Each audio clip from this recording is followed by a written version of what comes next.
Welcome to Business Unveiled Podcast. This is the place where we help overwhelmed, time-starved entrepreneurs like you make the profitable shifts to get more done and get more out of life.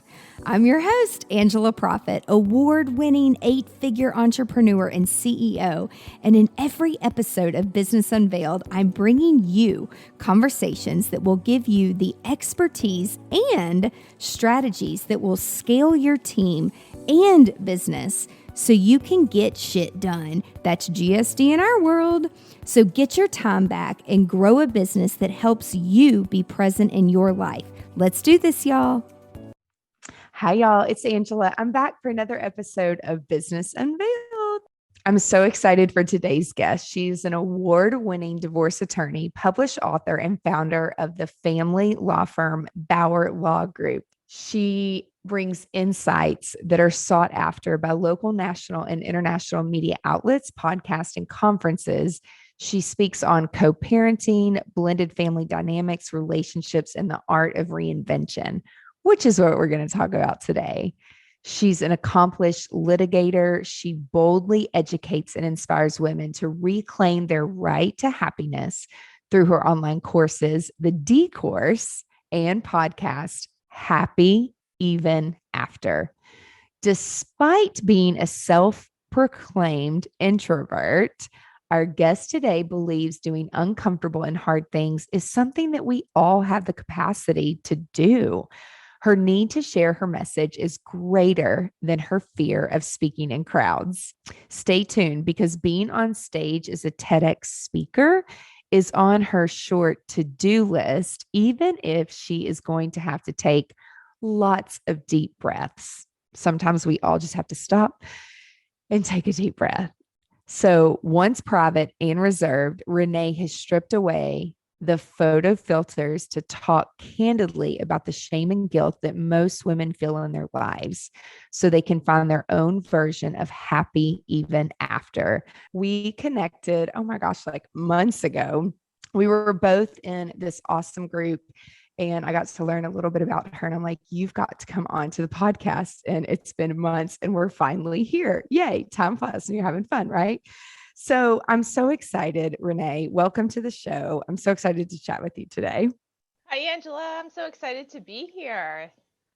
So I'm going to give our audience a little bit of background, but before we jump in and really talk about reinvention and the art of reinvention, and that's something that you're really an expert at. You're an expert at a few things. And you're like a fun attorney. Because not all attorneys are fun. They're a little stiff. But before we jump in and talk about reinvention, can you just give our listeners a little bit of your background and your story and how you've really gotten to where you are today?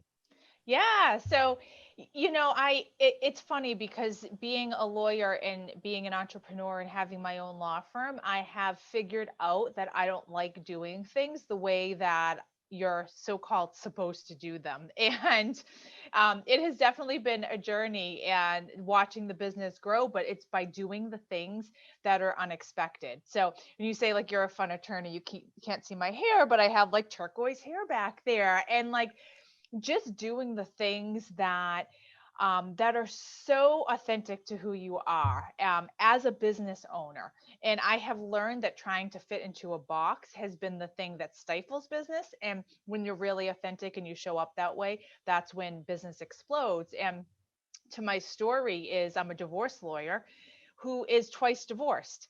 And for the longest time, I kept those two worlds so separate because in my mind, the lawyer had to be all boxed up, buttoned up. Like I had to have a certain image, a certain perception, and anything outside of that was unprofessional. And then I went on a good friend's podcast and she called me one day and I had never done a podcast before. And she's like, let's get together. I'll bring some sushi over. We'll have some drinks and I'll interview you. I'm like, okay. So she comes over. We have a couple martinis. We have like a belly full of sushi. She like sticks the microphone on me and she's like, now I'm going to ask you questions. Just roll with it. And she started asking me about my divorce. And for the first time ever, I answered them. And when that episode dropped, I had so many women reach out to me and say, that's my story too. I sat in the shame, I sat in the loneliness, like I sat there on the floor and cried. And thank you for sharing that. And then, like, something clicked, and I realized, why am I not bringing these two worlds together? And that authenticity and the vulnerability is what people want. And ever since I did that, my business has taken on a new life. It has exploded in growth. And it is so true and feels so good in my soul because I have blended my two worlds. And all along, I was trying to look like or be something else based on what I thought a lawyer should be. And that's not all. That wasn't the secret sauce to a successful business. It was, in fact, doing the complete opposite of what I thought I should be doing. Yeah, it's crazy. Like when you actually just show up as Yeah. yourself, how people will flock to you because they relate to you. And I'm just one time divorced, but Just one. I have many friends who pretty much they're all entrepreneurs. And I don't know about you. I got married way too young. I was working in corporate America. I was not an entrepreneur yet. I didn't really know who I was yet. And the person that I married, not that he's a bad person, but we just couldn't grow together. We didn't have the same mindset. And you either have to have a similar mindset or a supportive mindset. And I didn't really want to talk about it either in the beginning, but then I woke up one day and I'm like, there's a lot of people that are divorced and we're not perfect human beings and it's okay. And it just means that there's someone better out there or Yeah. God has a different plan and there's nothing wrong with that. Why do you think women are so, especially like entrepreneurs? I don't know, like, do you think it's people will look at us like we're a failure? Like, why do you Yeah. think women are so shamed by being divorced? It's such a great question. And I think there's so many answers to that. I think part of it is this generational story that we've been told. I know I grew up in an Italian family, and you don't do that. Like, you get married, you stay together forever. It doesn't matter if you're miserable. And you don't bring shame to the family. That's one piece of it. And that's what I hear from over and over again is from women saying, that they grew up in a really religious household, and you don't do that. And parents often have a big influence on what their kids do or do not do. And a lot of times people are staying in marriages because they just don't want to disappoint. They want to be the good daughter, the good wife, and they're afraid to disrupt that. So much of my work is kind of based on, like, let's be disruptors. Like, it's okay to say that you outgrew a relationship.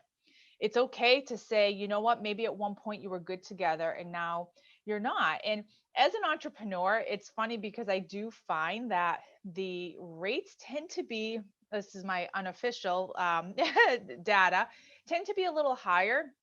And I think because so many of us as women who are entrepreneurs, we're type A, we're go getters, we're doers, and we're also not willing to settle for less. And and that's a great thing that we have the courage to say, okay, this isn't serving me and I'm going to walk away from it. And I want a successful business and I want a successful marriage. And it's so sad when someone thinks that just because they have got divorced, they're a failure, because it's not the case at all. It's not a reflection of them. It's a reflection of you as a couple. That dynamic just doesn't work anymore, and there's nothing wrong with that. So much of that work is just talking about it to lift that shame. And I'll have people say to me, like, you talk about it shamelessly. It took me a really, really long time to get there.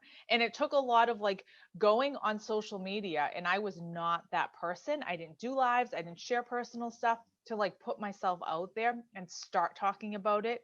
And it gets easier as you do that. And I think that's what everyone needs to do when they're going through this, in a healthy way, not in an unhealthy way where you're blasting your ex, but just talking about your divorce as part of your story. It's not negative, it's not positive, it's just part of your story, and we all have them. Yeah, and really something that I've learned is like it's like a new chapter in your life. and the past is the past. And not that I've heard a lot of women say, well, I'm just going to start over. And I'm like, well, I don't really see it that way. I see it as I learned something about myself and about what I want, and more importantly, what I don't want. And why just throw all of that away? Because you learn a lot going through that. You learn a lot about life.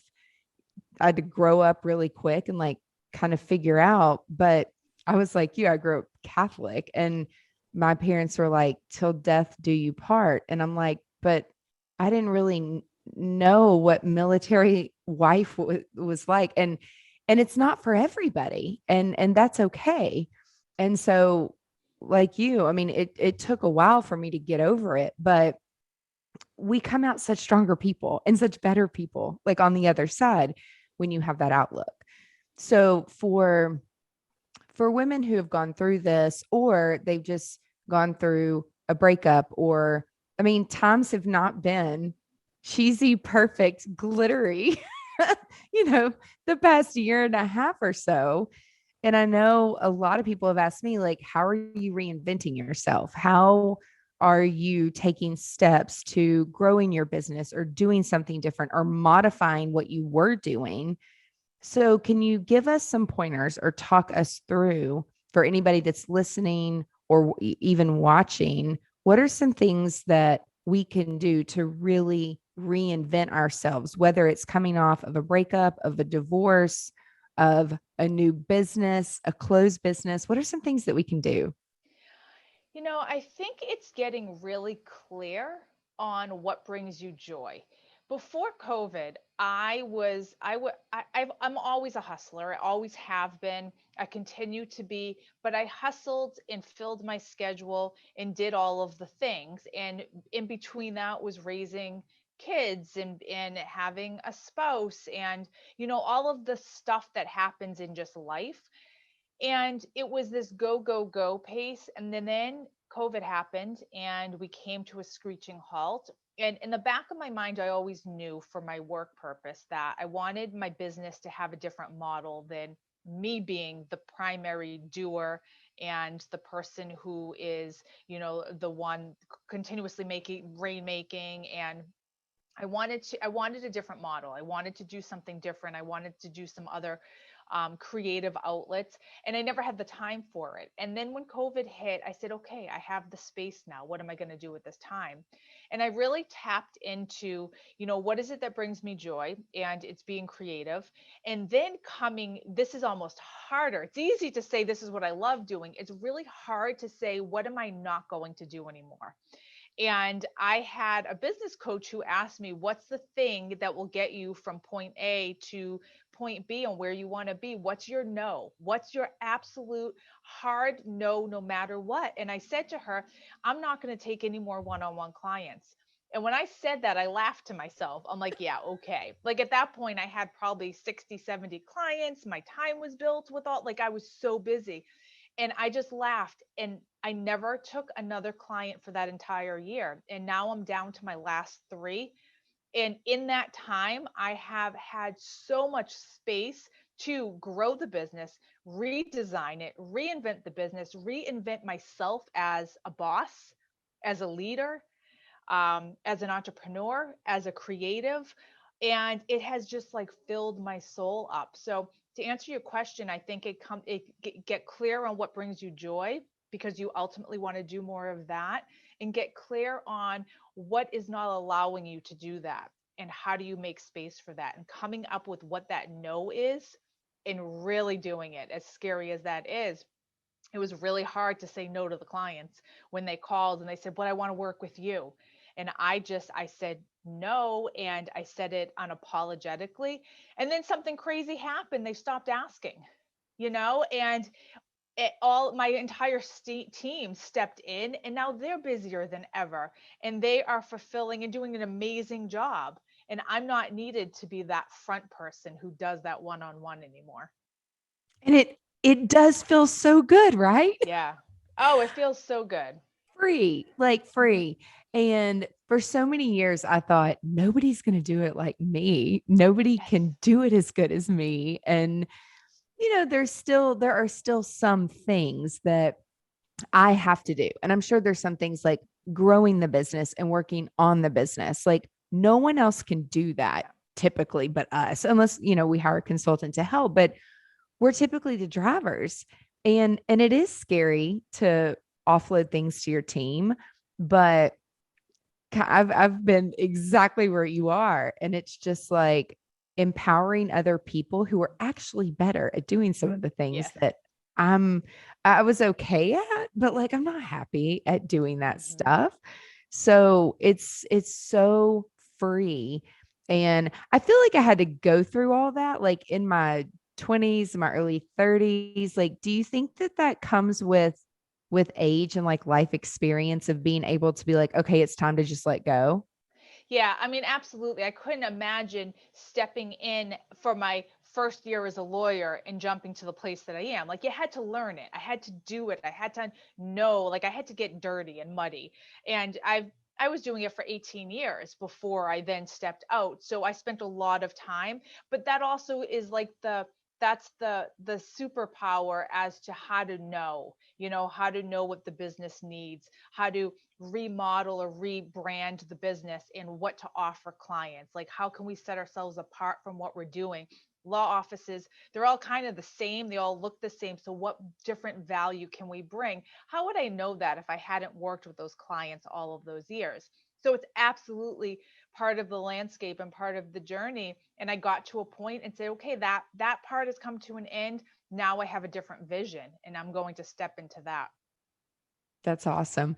So I'm curious because I know that during marriage and then when there is a breakup or a divorce, trust seems to be a really, really big, challenging BHAG. Yeah. Sometimes big, audacious. Here you go. If you guys don't know what that is. But what are some steps that we can do to trust, like trust in other relationships, trust in other people? Are there things that we can do to help us gain that trust in the future for other people? Yeah, so the first thing I think you have to do is forgive the person, the other person, which has nothing to do with them. And people, I hear it all of the time, and I hear it from people in the space that I'm in too. Like, if your ex is a jerk, you don't have to forgive them. I can't disagree more with that. Because if you hold on to that anger and that bitterness and that resentment, it doesn't impact them, it only impacts you. And so forgiving them so that you can be released. And I think that that's the first step. And it might be something as overt as, like I tell people, write them a letter that they'll never get and then burn it, or have like a little mantra or something that you say releasing them and forgiving them. And you might not feel it initially, but you say it enough, then you just let them go and you release them. Because a lot of times, people, the dynamic of a relationship really depends on those two. And my second marriage, our dynamic was horrible, and I showed up as my worst version of myself, said things, did things that I would never in my right mind have ever, like, it's not who I am, but it was that dynamic in that relationship that put me in that position. And so recognizing, you know what? He was his worst version too. Like, we weren't good together, and I forgave him. I release it. And, I hope that you find happiness, and that's really hard for people to do, but then you let that go so that you can bring in really what you want. And then the second thing is get really comfortable with yourself. Don't jump into another relationship. Don't quick fix your feelings and put a band-aid over it. Go on all the dating apps for all of the attention. Like, really give yourself time to date yourself, to get to know yourself, bring yourself on vacation, bring yourself out to the fancy dinner and order the good champagne just by yourself. Put your phone down and get really, really in tune with your own thoughts and your own needs, so that you're not bringing someone into your life to fill a void or because you're lonely. When you make that decision to bring someone into your life, it's for the right reason. It's because they are bringing you joy and they're kind and they have all of the things that you really want out of a relationship. And it's not because you're just trying to fill this missing piece out of your life because you're really comfortable being alone. And that's really hard for people to do, because when you leave a relationship, a long-term relationship, a marriage, a lot of people lose themselves a little bit, and it's been a really long time since they were by themselves. And there's just something so liberating with going on vacation by yourself. Like, that's something that people will say, I can't do that. Well, why not? It's so liberating to know that you can do that and be on your own, and that's okay. And yes, you might have times where you're a little lonely, but that's okay too. Like, you get really comfortable with those feelings. So those would be my two tips. That's awesome.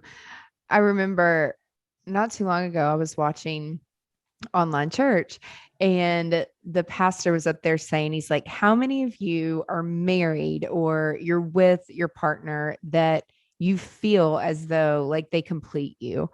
And I'm sure, he's like trying to relate to people. He's like, okay, so if you're at home in bed just watching, like, raise your hand. And or he's like, put an emoji. And a lot of people were like, yes, I'm with that person that completes me. And he's like, now how many of you are single and you are still searching for that person that you feel is going to complete you? And the hearts and the emojis are like going crazy. And I just kind of sat there and listened. I didn't really do anything. I'm just listening. I try to be present and not like multitask during the 45 minutes of church. But he said something really important after that. He's like, if those of you who think that you're searching for someone to complete you, no one can complete you but you. And those of you who are happily married or happy in a relationship, you were a complete person first. And like you said, you love yourself first. And it's okay to be alone and learning to be alone. I mean, when my father passed away and I watched my mother, I mean, still to this day, we laugh because it's like I have to be her mom, and she doesn't like making decisions by herself. It brings her major anxiety. And so, and I've also seen it in a few of my friends too. And it's like you kind of have to learn how to be whole again, and that it's okay to make a decision on your own. Mm-hmm. And it is very liberating, but it does take time too. So our pastor, he was like, write it down, put it on your mirror, put a post-it note, do daily affirmations. Like, there's an app called Mantra, I think is what it's called. Like, I downloaded it, and it does, like, it seems so silly, but each day it's like you hit the button, you take a breath, because half of us don't breathe correctly daily anyway. And reading those affirmations out loud and saying, like, I can do this, is really, really important. And so, is there a right time to start getting back out there? Like, I know you said don't go on the dating apps and like blast, because it's just toxic and you're going to bring in what you put out. So, is there a right time? Like, is it a year? Is it a few months? Is it different for everybody? Like, what are your thoughts on that? It's so individual. So sometimes you have couples who have separated for years, but that it takes a while for the divorce to get finalized. So at that point, when they sign their name to the papers, they may already be ready to put themselves out there, or maybe they've already started because there has been that separation. But I generally hear that it takes about a year to 2 years to really heal and not feel awful from it. When I got divorced my first time, so much of what I struggled with was the guilt because I wanted the divorce and missing my son. He was 2 years old, and the weekends that I didn't have him were heart wrenching. And it really took about a year to work through those feelings, and then recognize, okay, it's okay that I miss him. And now what? What am I going to do with my time? But there were many, many weekends that I sat there and I cried and I felt all of those things. And when people say that that's the reason why they're not getting divorced or not leaving a toxic relationship, like, that's not a good reason. Because and they say, well, it's their kids, they're staying for their kids. Well, kids know. And the question I always ask is, if your child was in this relationship that you're in, what would you say to him or her? Would you say stay, or would you say, do you want better for them? most people say they want better for them, but yet they can't make that decision themselves. So and I got off track with your original question for time, but it took me about a year to really feel better about it. And Angela, I still have moments. For example, every spring, April comes and I get this like kind of weird feeling where I feel something and I'm like, what's happening? Like, why am I feeling funny about this? And then I realized that April was the month that I filed both of my divorces. So while the sun is shining and the tulips are blossoming, it brings up feelings for me. And it took me a little while to understand, like, why am I in like a really crappy mood in April? And like, am I emotional? Well, that sun in the spring was also a sign of kind of the death of my marriages. And so, this is years later. Like I am a lot of years out of my divorce. I'm happily married to the man who really is my partner. And yet I still feel that way. So I think you have to understand that even if you're 10 years out, even if you wanted the divorce, you are still going to have things that come up, and that's okay. You just recognize it for what it is and say, okay, I'm going to feel it, and then you move on. So I think that time frame is just a continuum of different emotions at different times, especially like anniversaries come up or first holidays and things like that. They can be triggers.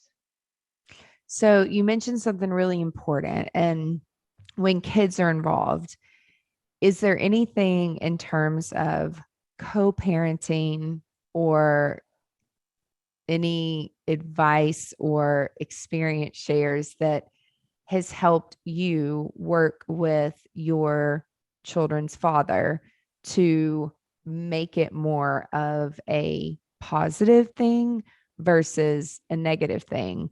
And I know what I automatically think when I go to this is like, don't bash them in front of the kids. Like, just don't do it. And it's so much easier said than done. But this is where therapists come in who can help guide you.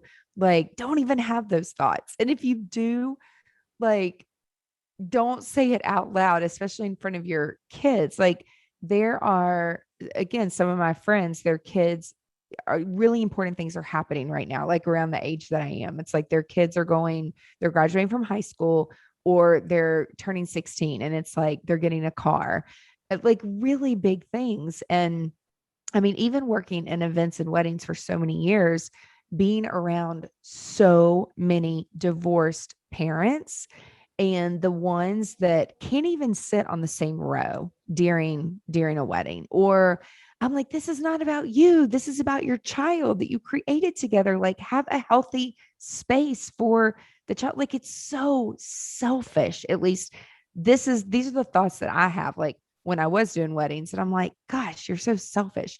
Now, most of the times the clients always they would give me a heads up, but sometimes I would have to ask. And when we're talking about those ceremony things, like who's going to walk who, and I mean, we even had to go to the extent of putting specific name tags on specific chairs so that people don't ask and they don't get their feelings hurt. It's like, my God, your child is old enough to get married, and then you're going to have kids and grandkids. Like, can't you just all figure out how to get along? Like, what is going on there where people just, they never let it go? What are some things to get unstuck from that? I love that you brought that up as an example, because that is the exact example that I use when people are going through a divorce. And I say that, picture your daughter's wedding.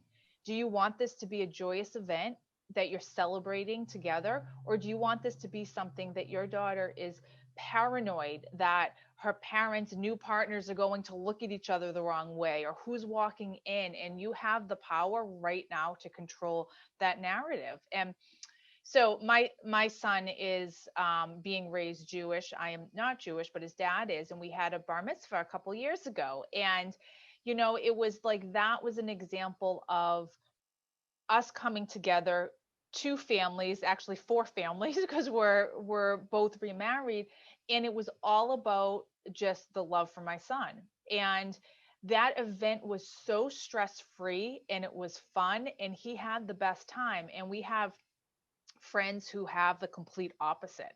And when their child had their bar mitzvah, it was awful and it was a nightmare for the parents and planning. And so, I think that it comes down to, you have to love your child more than you hate your ex.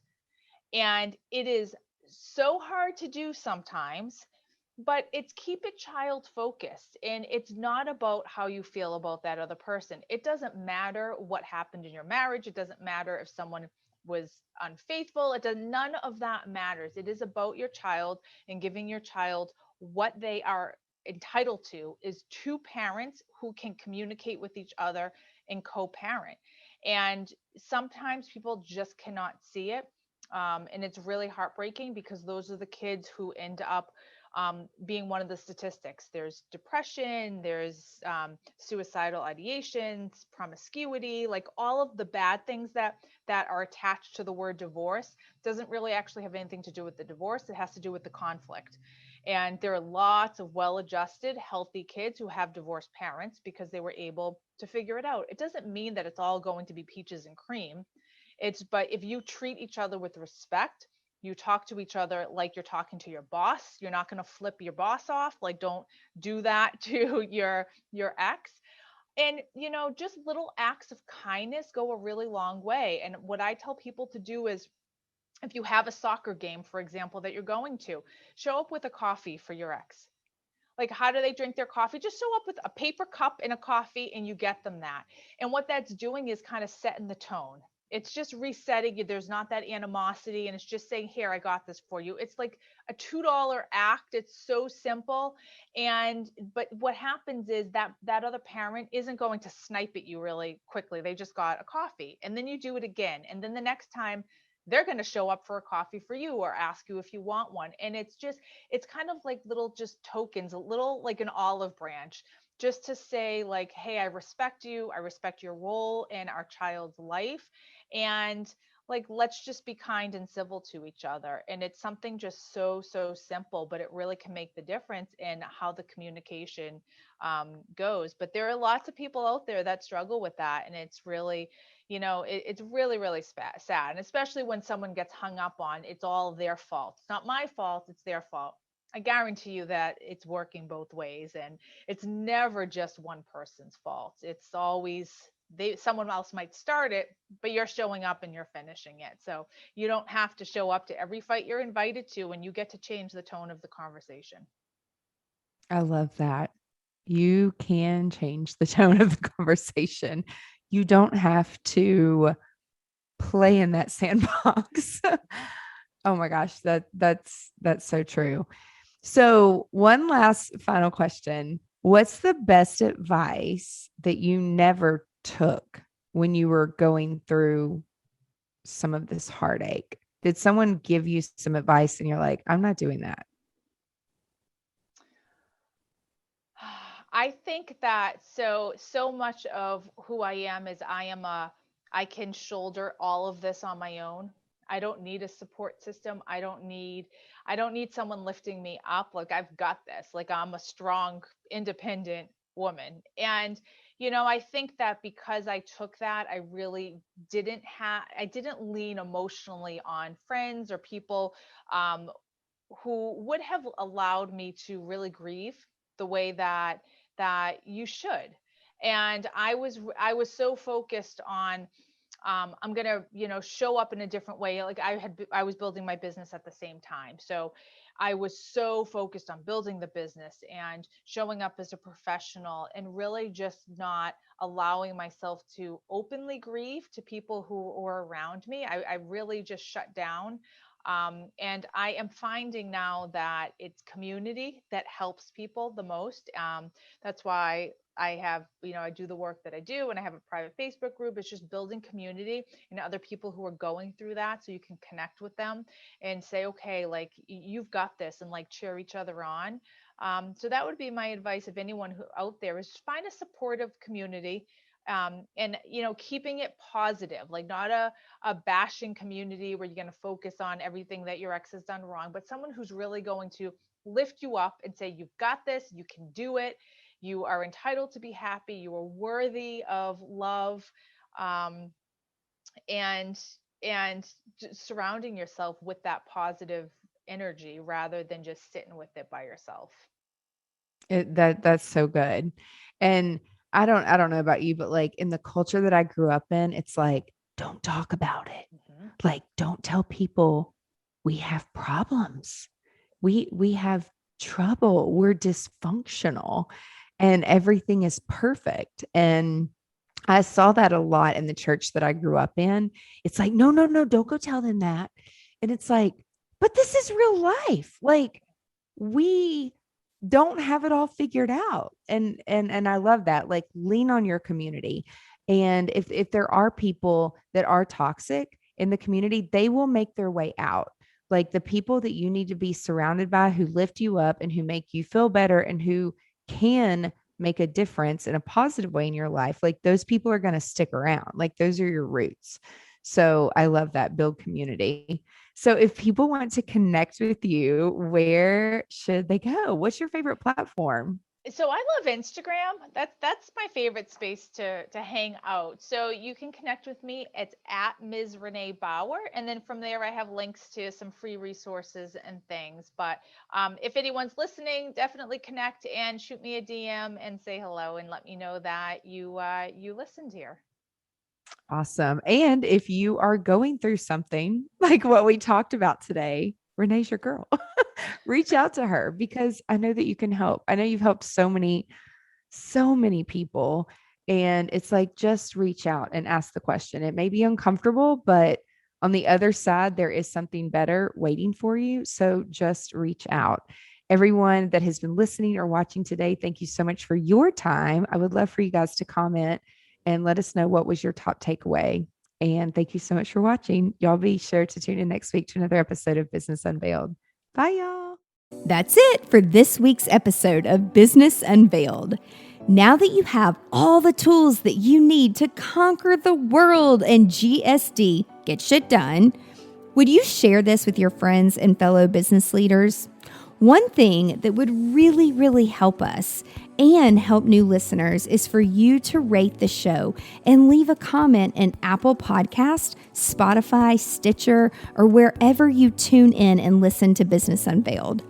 You can check out the show notes at angelaproffitt.com/podcast and link up with us on social media so you can share your biggest insights. And I want to know your aha moments. Until next week, remember, the profitable shifts and structures you're creating in your business help you be more present in your life. So get out there and GSD.